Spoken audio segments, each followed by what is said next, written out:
Hey, good afternoon. It's Pete here from Blackwell Financial Services. Just wanted to share a little bit of information this week.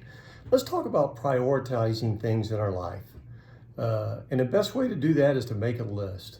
Make a daily list that is deadline driven. Here's what I'm going to get done today, and then stick to that list. Perhaps many of us have gone through those periods where we feel, overloaded with more tasks, more things that we can get done each day than we have time to complete. And if that sounds familiar to you, you're not alone. I mean, we're all like that. Life is so busy nowadays for everybody. But just maybe you become a victim of poor time management is what the problem really is. So today, I'd like to share with you some ideas that could help you get more time. Can't really create more time, but if you manage it more efficiently, then that's like creating more time, right? So if you're willing to perform these simple tasks long enough to make prioritizing your time a habit, it'll go a long way to help you out. So I've mentioned in past videos that if you don't put it on the calendar, it won't happen. Credit to my bride Debbie for teaching me that. The same applies to organizing your day, your week, your month. You've got to write it down. Spend 8 to 10 minutes or whatever it takes for you. That's like a national sort of average or think tank kind of solution there, 8 to 10 minutes. And write down the things that you have to get done or that you want to get done or that you would like to accomplish, right? Some call it the ABCs of prioritizing. The A's are those urgent things with today's deadlines. And the B's are the want tos or important things that need to be finished but could bleed over to the next day, if you got in jam, if it's absolutely necessary.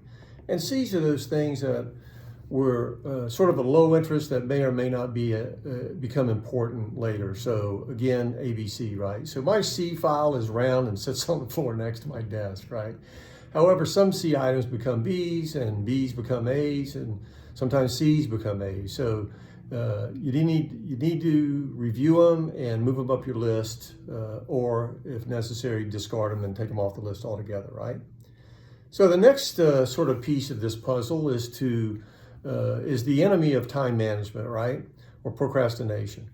Once you get your list prioritized, you need to set deadlines. Hey, I'm going to have this done by 9 a.m. I'm going to have this done by noon. I'm going to have this before I leave the office today. I'll have this done. So set those deadlines for completions of those various things that you want to get done, the various tasks. If you don't do deadlines or without them, tasks can take twice as long to complete. And then by having those deadlines and achieving tasks, you'll avoid these really demoralizing long lists and frustration, like, oh, I didn't get some things done today, so then you get frustrated with it, right? So be sure to estimate the time that it's going to take you to get each task done so that you know what you could get done in a day, and then move some B's out to the next day if you have to. So consistent 30 or 60-minute windows, periods of time, and make them do not disturb or block them off so that you don't get distracted.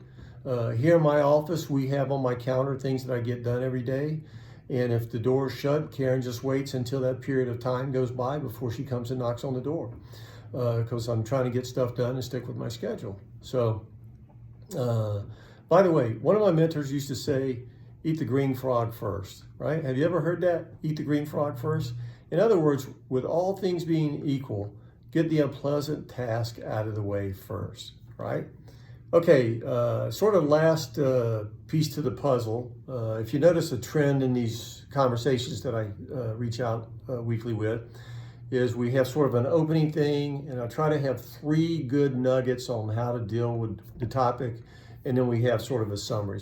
So our third piece of the puzzle today is finally to be effective, we need to remove both the mental and physical clutter from our lives. Your physical workspace should have only the tools out and in reach that you need to finish the task. Whatever project you're working on now before 9 a.m. or before noon. No matter what some people say, there's no such thing as effective multitasking. When you work in an office like I do, one of the mantras that I learned, 40 years ago, was never touch a piece of paper twice. So once you pick it up and start to address it, deal with the problem, get it to completion. Don't get half of it done and lay it aside, because then you got to get your mind back up to speed where you were and then start all over. So anyway, no such thing as effective multitasking. Work on one task at a time till it's completed. This could mean you have to delegate some things to your friends or your spouse or your coworkers, but that would allow you to be focused and stay on target in getting the work done that you've set out to get done on your daily list. So lastly today, I want to talk about, I think you'll find that when you get clear about what's on your plate, you'll be more focused and you'll get more done in less time. However, becoming adept at time management doesn't occur overnight. Old habits are not easy to change. Old habits are hard to break. We've all heard that before. Good time management requires daily practice of prioritizing and organizing tasks in a way that will save you time. You can use these strategies for a few weeks and then you'll be surprised as they get more ingrained into your natural way of doing things.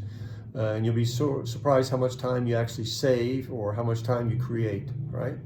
So if you want to save more time, call or text me at 509-359-9788 and we can discuss ways to improve your life's priorities.